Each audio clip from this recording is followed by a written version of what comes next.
because God knows that God wants to give you a bright future, and God wants to give you the ministry also.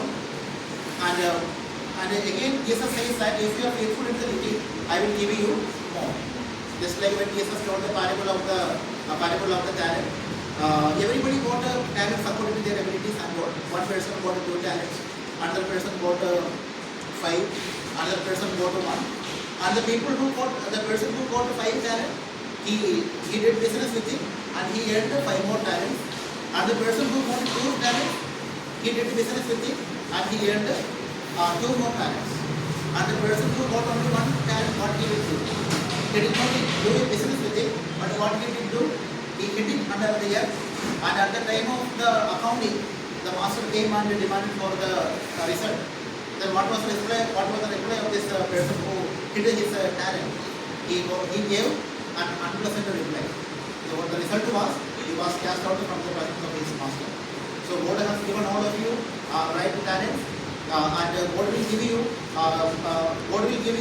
Furthermore, if you are remaining faithful to His body.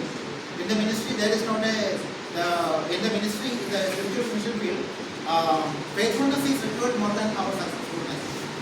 Today, people want to be successful in everything, but God wants us to be faithful. Because all the successful people are not the faithful people in the world. Now, just like we know the example of Judas Iscariot, he was a successful apostle of Christ, but we know how his ending was. He was not faithful in what he called. So God may give you ability and wisdom to utilize all your talents and give it for the glory of God. And when I am remembering my spiritual mentor, the spiritual woman that in my church, my pastor's wife, she was an old woman. She was the woman who said to me who inspired me to go to Rajasthan for the Lord's work. Because when I was studying in the Bible college, 4 years I studied. When I was studying in the Bible college, and when I go on vacation, most of the pastors